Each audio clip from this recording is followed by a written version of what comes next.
ॐ नमो भगवते वासुदेवाय।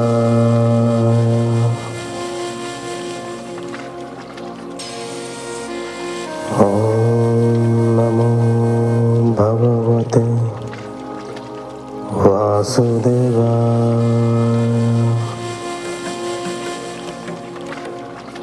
ॐ नमो भगवते वासुदेवाय।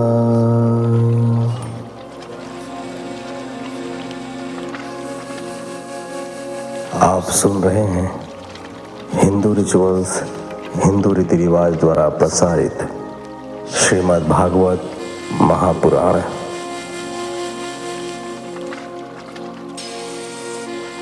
नारायणं नमस्कृत्यं नरं चैव नरोत्तमं देवीं सरस्वतीं व्यासं ततो जयमुदीरयेत्।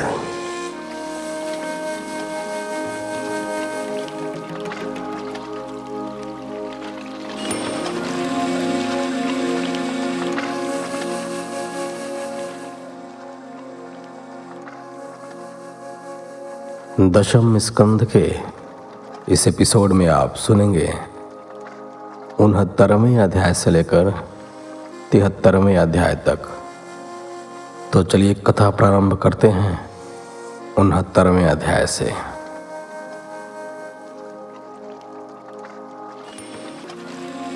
हिंदू रिचुअल्स, हिंदू रीति रिवाज सनातन धर्म के प्रसार के लिए अथक प्रयत्न कर रहा है। इस यात्रा में अब हमें आप सभी के सहयोग की और अधिक आवश्यकता है, ताकि हम अपने वेदों, पुराणों, उपनिषदों और शास्त्रों आदि का ऑडियो बुक के रूप में पुनर्संकलन कर भावी पीढ़ियों के लिए इन्हें संरक्षित कर सकें। तो आइए इस बृहत् कार्य को साकार करने हेतु हम सभी साथ मिलकर इस जिम्मेदारी का वहन करते हैं। इस शुभ कार्य हेतु आपसे न्यूनतम अंशदान प्रति व्यक्ति की अपेक्षा है। आप अपने सामर्थ्य अनुसार कोई भी राशि डिस्क्रिप्शन बॉक्स में दिए गए पेमेंट आईडी के द्वारा हम तक पहुंचा सकते हैं।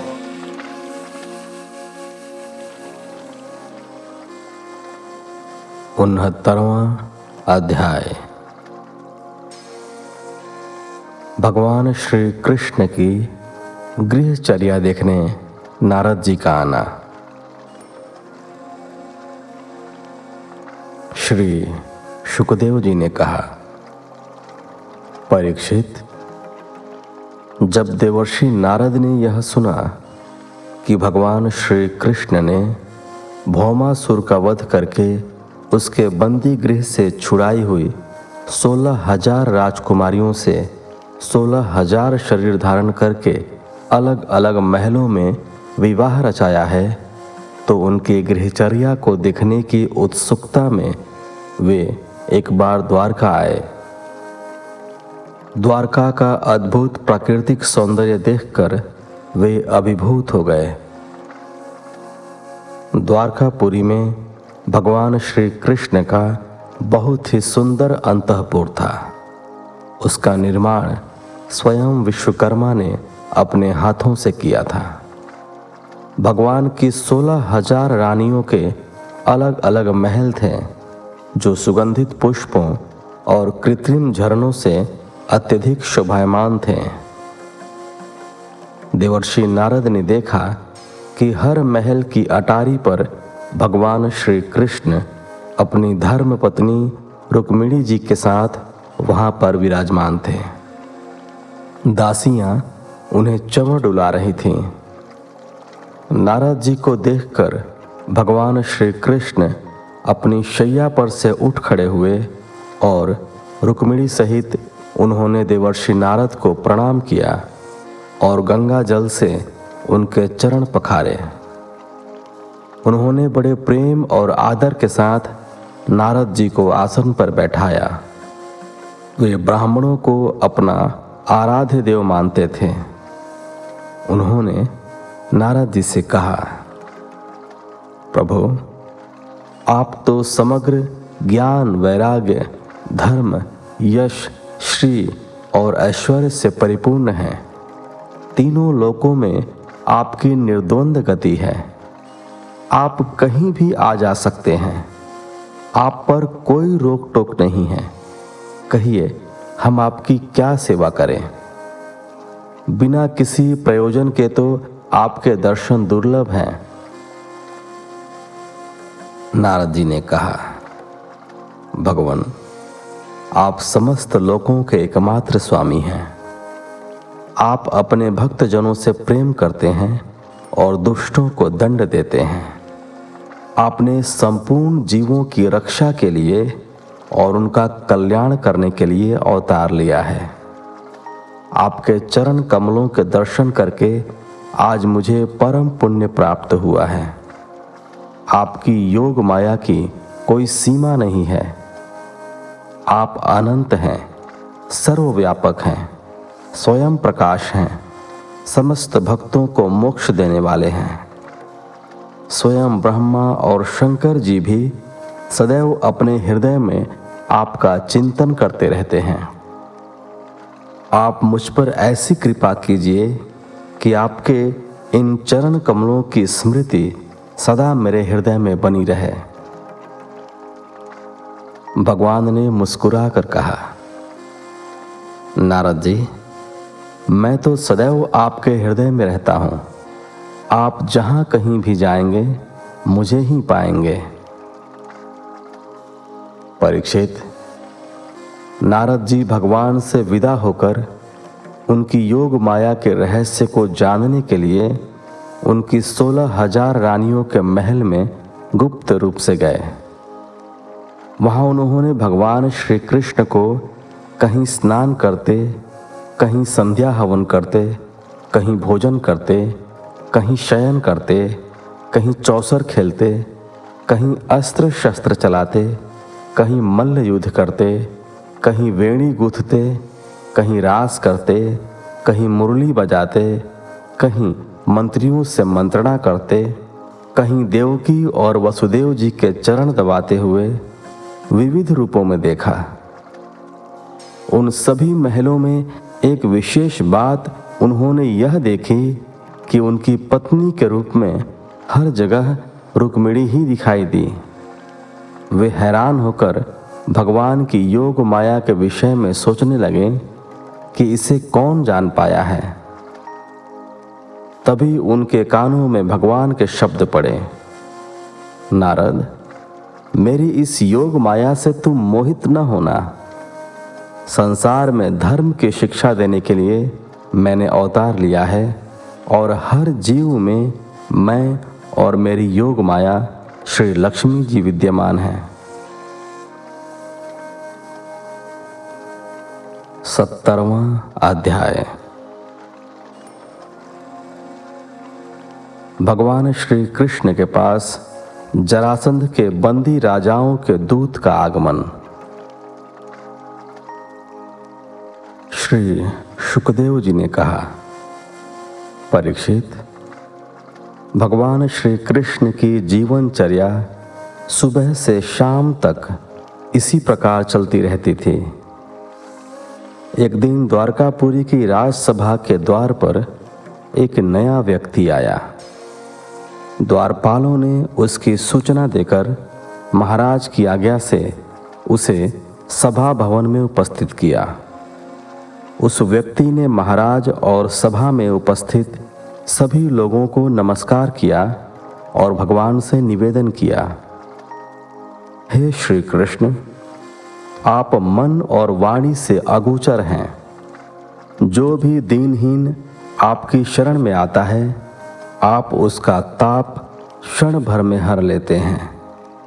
मैं आपके सामने उन 20,000 राजाओं के कष्ट का निवेदन करने आया हूँ, जिन्हें मगध के राजा जरासंध ने बलपूर्वक अपने बंदी गृह में डाला हुआ है। आप स्वयं जगदीश्वर हैं और आपने संतों की रक्षा करने तथा दुष्टों का संहार करने के लिए धरती पर अवतार लिया है। उन्होंने कहा है कि आपकी इच्छा के विरुद्ध जरासंध हमें किस लिए इतना कष्ट दे रहा है, यह हमारी समझ से परे है। जब हम आपकी शरण हैं और हमने आपको अपना तारनहार मान लिया है, तो हमें यह कष्ट क्यों भोगना पड़ रहा है? हमें इस दुष्ट राजा के बंदीगृह से मुक्ति दिलाइए। हम अत्यंत अज्ञानी हैं और आपकी माया के फंदे में पड़कर कष्ट पर कष्ट भोगते चले जा रहे हैं।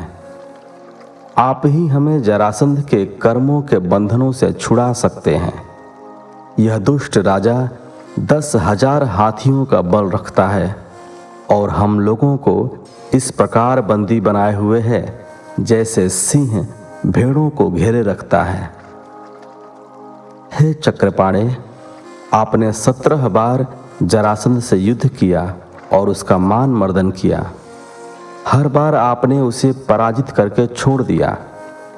आपका बल अनंत है, फिर भी आप साधारण मनुष्यों की सी लीला करके रणछोड़ कहलाते हैं। 18वीं बार उसके आक्रमण से पूर्व ही आप मथुरापुरी को छोड़कर यहाँ आ बसे, तो इसे ही उसने आपकी कायरता समझ ली और हमें, जो सभी आपके भक्त हैं, और भी अधिक सताने लगा। हम आपकी शरण में हैं, आपकी प्रजा हैं। अब आप जैसा चाहें वैसा कीजिए। भगवान ने राजाओं के दूत की बात सुनकर उससे कुछ कहना चाहा ही था कि देवर्षि नारद वहां आ पहुंचे। भगवान ने उनका स्वागत किया और उन्हें उच्चासन प्रदान किया तथा इधर उधर के समाचार पूछे। नारद जी ने कहा, हे देवेश्वर, आप विश्व के निर्माता हैं और आपकी माया के सामने आज तक कोई नहीं ठहर पाया है।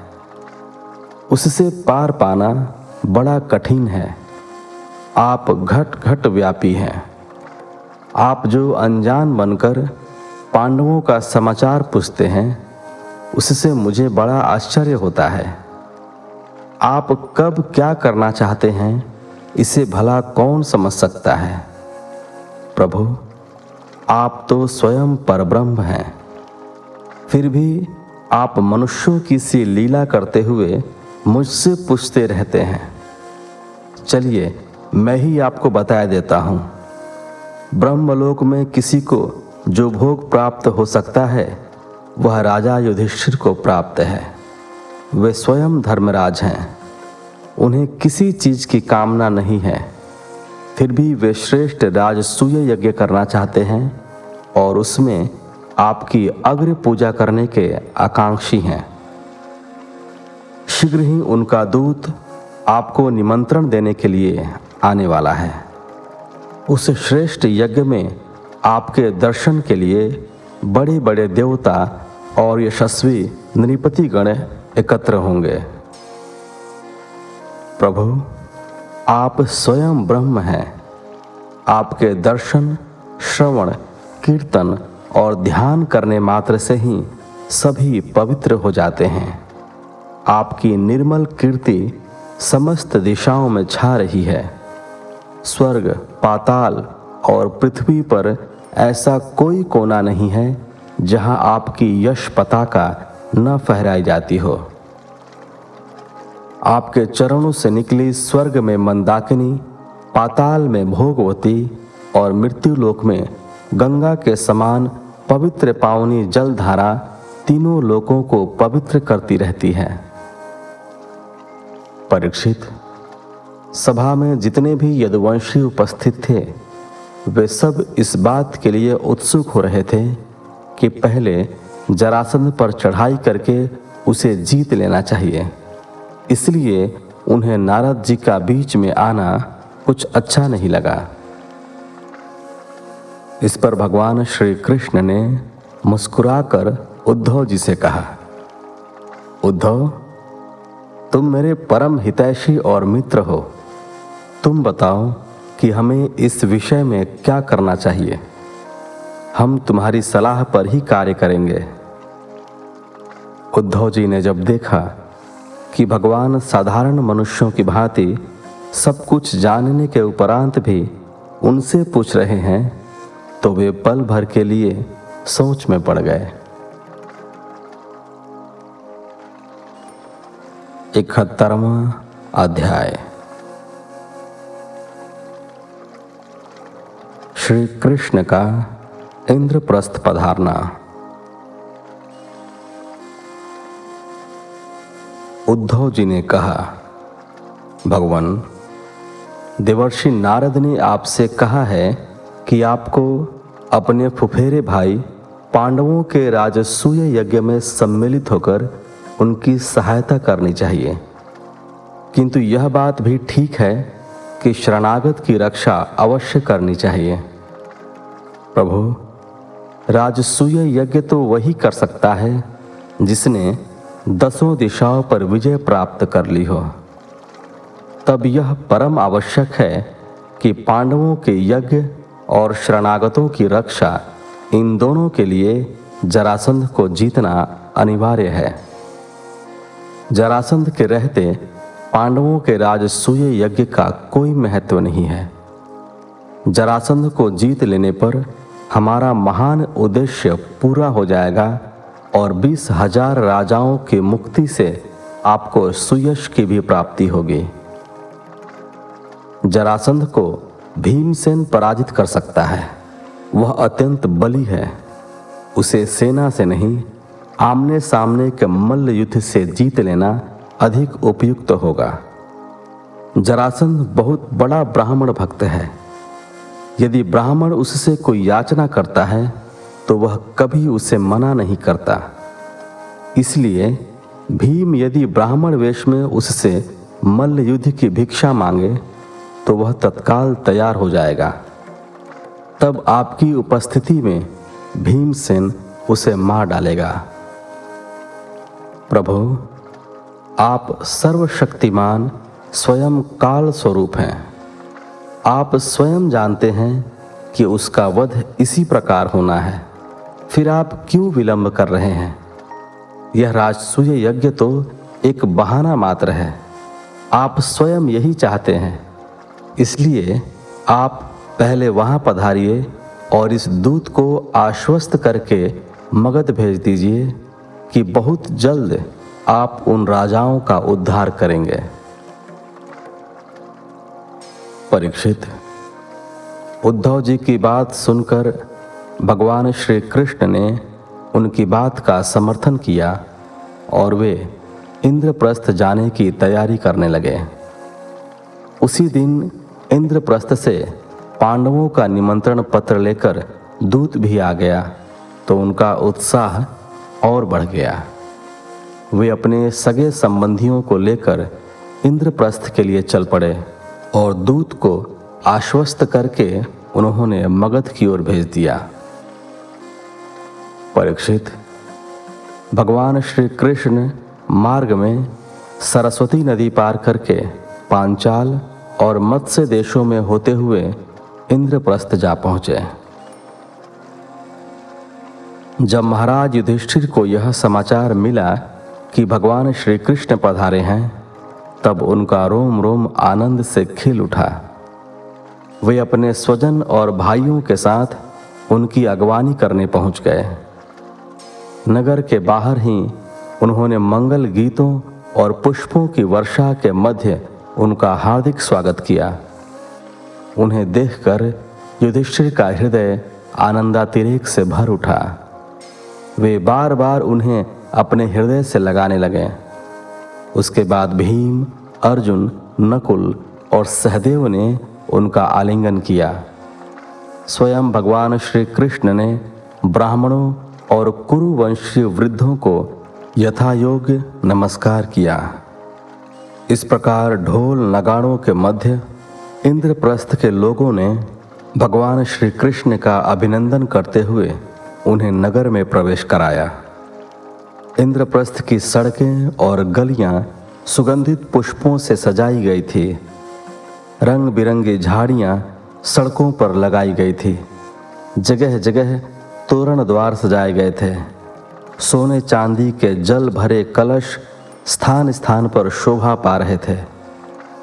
सभी मार्गों पर रंग बिरंगे सुंदर सुंदर वस्त्र पहने नगरवासी पुष्प वर्षा करके भगवान का स्वागत कर रहे थे। अंतःपुर की स्त्रियां भगवान को देखकर प्रेम और आनंद से भर गईं। राजमहल में कुंती ने अपने भतीजे को देखा तो भाव विह्वल होकर उन्होंने श्री कृष्ण को अपनी छाती से लगा लिया। आंखों से प्रेमाश्रु प्रवाहित होने लगे। द्रौपदी ने स्नेह से भगवान के चरण स्पर्श किए। अपनी बहन सुभद्रा को आगे आकर उन्होंने अपने हृदय से लगा लिया। श्री कृष्ण के साथ आई रानियों का यथोचित स्वागत सत्कार किया गया और मंगल गीत गाए गए। 72वां अध्याय। पांडवों के राजसूय यज्ञ का आयोजन और जरासंध वध।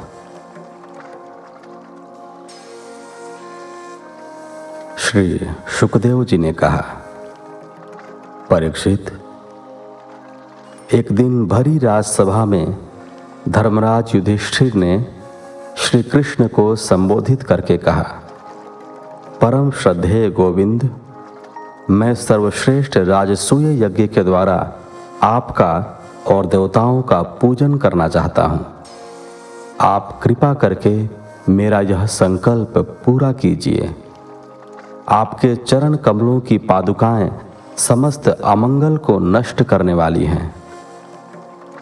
जो लोग उनकी पूजा करते हैं वे ही पवित्र आत्माएं हैं। जन्म मृत्यु के चक्र से वे मुक्ति पा जाते हैं। प्रभु, आप सबके आत्मा, समदर्शी और स्वयं आत्मानंद के साक्षात विग्रह हैं और स्वयं ही ब्रह्म हैं। आपके हृदय में किसी तरह का भी भेदभाव नहीं है। जो जिस भावना से आपकी सेवा करते हैं उन्हें आप वैसा ही फल देते हैं। भगवान श्री कृष्ण ने कहा, धर्मराज, आपका निश्चय अति उत्तम है। राजसूय यज्ञ करने से समस्त लोकों में आपकी मंगलमयी कीर्ति का विस्तार होगा। आपका यह यज्ञ सभी तरह के प्राणियों के लिए कल्याणकारी होगा। परंतु मेरा ऐसा विचार है कि पृथ्वी के सभी राजाओं को जीतकर और यथोचित जन समर्थन तथा सामग्री एकत्र करके ही आप यह यज्ञ करें। महाराज, आपके सद्गुणों के वश में तो मैं हूं, किंतु कई नृपति ऐसे हैं जो अभी तक वश में नहीं किए जा सके हैं। पहले उन्हें अपने अधीन करो, तभी यह यज्ञ करना उचित होगा। परीक्षित, भगवान श्री कृष्ण की बात सुनकर युधिष्ठिर का चेहरा खिल गया। उन्होंने तत्काल अपने भाइयों को दिग्विजय के लिए जाने की आज्ञा दे दी। भगवान की शक्ति का सहारा पाकर पांडव अत्यंत शक्तिशाली हो गए थे। कुछ ही समय में उन्होंने दिग्विजय करते हुए इंद्रप्रस्थ का राजकोष भर दिया। तभी महाराज युधिष्ठिर को पता चला कि मगध सम्राट जरासंध पर विजय प्राप्त नहीं की जा सकी है। वे चिंता में पड़ गए। उस समय भगवान श्री कृष्ण ने उन्हें उपाय सुझाते हुए स्वयं अर्जुन और भीमसेन के साथ ब्राह्मण वेश धारण करके मगध जाने का निर्णय किया। वे तीनों जरासंध की राजधानी गिरिव्रज गए। वे तीनों जरासंध के पास गए और उससे कहा, राजन, आपका कल्याण हो। हम तीनों आपके अतिथि हैं और बहुत दूर से आ रहे हैं। हम यहाँ किसी विशेष प्रयोजन से आए हैं, इसलिए आप हमें निराश मत कीजिए। परीक्षित, जरासंध मूर्ख नहीं था।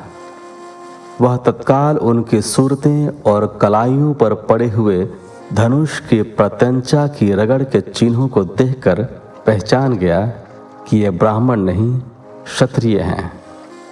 परंतु यह क्षत्रिय होने पर भी भयवश भिक्षा मांगने मेरे पास आए हैं तो मैं इन्हें भिक्षा दूंगा अवश्य।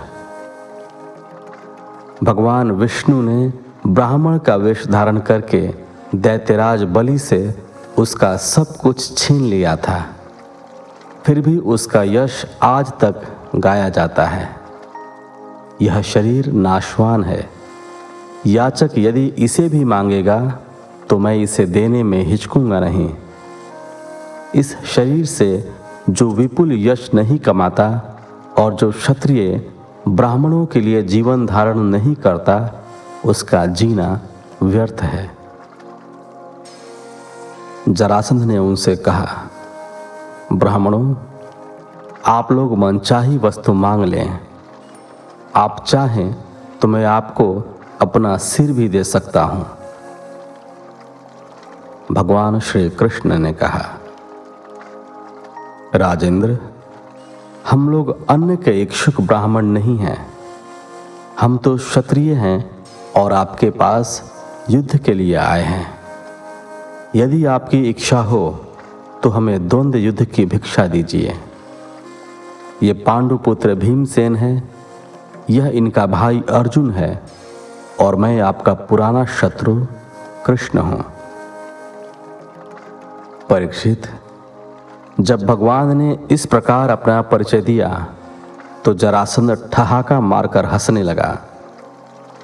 हंसी रुकने पर वह एकदम से क्रोध में भरकर बोला, मूर्खों, तुम्हें युद्ध की ही इच्छा थी तो यह ब्राह्मणों का वेश धारण करने की क्या आवश्यकता थी। मैं तुम्हारी प्रार्थना स्वीकार करता हूं, परंतु कृष्ण, तुम बहुत डरपोक हो।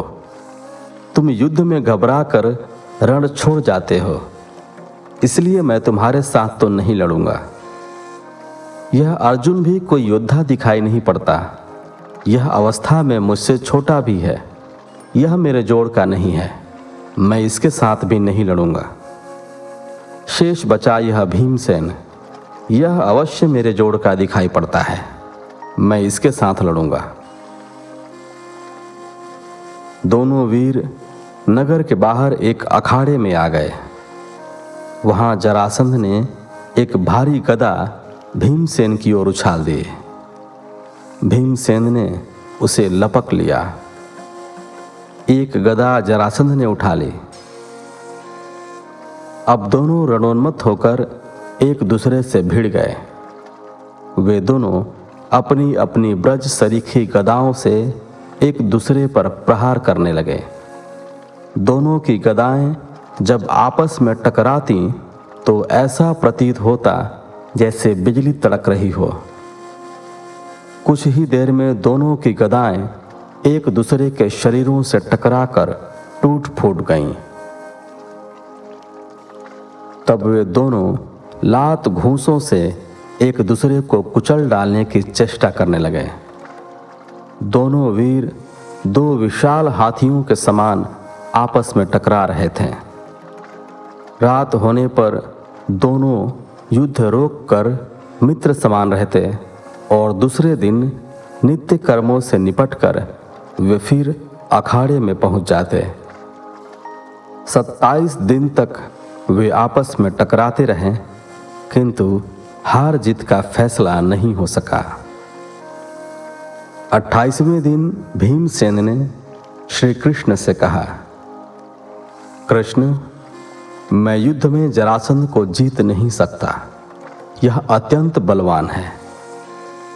श्री कृष्ण जरासंध के जन्म की कथा जानते थे कि जरा नाम की राक्षसी ने जरासंध के शरीर के 2 टुकड़ों को जोड़कर उसे जीवन दिया था। इसलिए उन्होंने उसके वध का उपाय सोचकर एक वृक्ष की डाली को चीरकर 2 टुकड़ों में बांट दिया और संकेत से भीमसेन को समझा दिया। भीमसेन ने भगवान श्री कृष्ण के संकेत को समझकर जरासंध के पैर पकड़कर उसे धरती पर पटक दिया। फिर उसके एक पैर को अपने पैरों के नीचे दबाकर अपने दोनों हाथों से उसके दूसरे पैर को पकड़कर उसे बीच में से इस प्रकार से चीर डाला जैसे कोई गजराज वृक्ष की डाली को चीर देता है। लोगों ने देखा कि जरासंध के शरीर के 2 टुकड़े हो गए हैं और उसका प्राणांत हो चुका है, तो वहां उपस्थित प्रजा हाय हाय पुकारने लगी। भगवान श्री कृष्ण ने सभी को शांत किया और जरासंध के पुत्र सहदेव का राज सिंहासन पर अभिषेक कर दिया।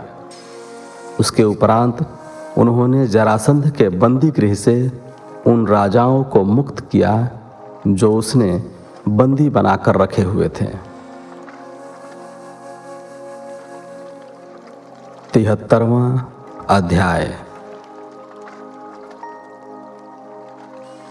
बंदी राजाओं की विदाई और भगवान की इंद्रप्रस्थ वापसी।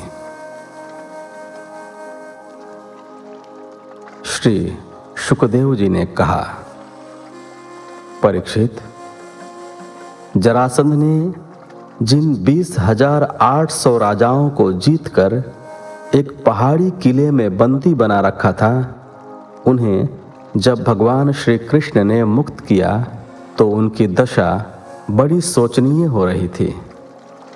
उनके वस्त्र मैले कुचैले हो रहे थे और भूख प्यास से शरीर दुर्बल हो गए थे। भगवान श्री कृष्ण को अपने सामने देखकर उन्होंने धरती पर सिर रखकर प्रणाम किया और अश्रुओं से उनके चरण पखारे। भगवान के दर्शनों से उनके सारे पाप नष्ट हो गए थे। उन्होंने अपने अपने ढंग से भगवान की स्तुति की। हे शरणागत वत्सल, आपने हमारा उद्धार करके हम पर बड़ा भारी उपकार किया है। हम आपको नमन करते हैं।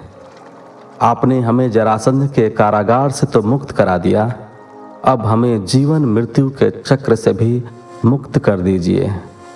इस भवसागर के दुखों से हम ऊब गए हैं। हम आपकी शरण में हैं, हमारी रक्षा कीजिए। भगवान, हम पहले धन संपत्ति के नशे में चूर होकर अंधे हो रहे थे। उस अहंकार में हम परस्पर धरती के टुकड़ों के लिए लड़ते थे और इन युद्धों से अपनी प्रजा का ही नाश करते थे। सच्चिदानंद, काल की गति को हम नहीं समझ पा रहे थे। हम भूले रहे कि वह इतनी शक्तिशाली है कि किसी के टाले नहीं टलती। यह शरीर तो रोगों की जन्मभूमि है, यह जो शरीर को धीरे धीरे श्रीहीन कर देती है। अब हमें राज सुख भोगने की अभिलाषा नहीं है, यह सुख मिथ्या है। अब आप हमें ऐसा आशीर्वाद दीजिए कि आपके चरण कमलों की स्मृति सदा बनी रहे और संसार में हमें किसी भी योनि में जन्म क्यों न लेना पड़े। आपकी चरण रज हम सदैव अपने सिरों पर धारण करते रहें। भगवान ने कहा, हे नरपतियों, तुम्हारी इच्छा अवश्य पूरी होगी। मैं ही सबका आत्मा और स्वामी हूँ। जो जन्म लेता है उसकी मृत्यु निश्चित है, इसलिए उसकी चिंता मत करो। समय से पूर्व जीवन का अंत कभी नहीं होता, इसलिए तुम लोग धर्म की रक्षा करते हुए प्रजा के कल्याण के लिए कार्य करो। अपने आत्म स्वरूप को पहचानो और अपना मन मुझ में लगाकर ब्रह्म पद को प्राप्त करो। परीक्षित, भगवान श्री कृष्ण ने उन्हें उपदेश देकर स्नान आदि करा के सुंदर वस्त्र प्रदान कराए और स्वादिष्ट भोजन कराया। उसके उपरांत उन्हें सम्मानित करा के उनकी राजधानियों में भेजने की व्यवस्था कराई। इस प्रकार वे सभी भगवान श्री कृष्ण की उदारता का स्मरण करते हुए अपने अपने राज्य में चले गए। राजन, इस प्रकार उन्हें भेजकर भगवान श्री कृष्ण भीम और अर्जुन के साथ इंद्रप्रस्थ लौट आए। धर्मराज ने जब जरासंध के मारे जाने का समाचार सुना तो उन्हें अपार आनंद हुआ। इस प्रकार 73वें अध्याय के साथ इस एपिसोड को यहीं विराम देते हैं। मिलते हैं आपसे अगले एपिसोड में। तब तक के लिए धन्यवाद। जय श्री हरि।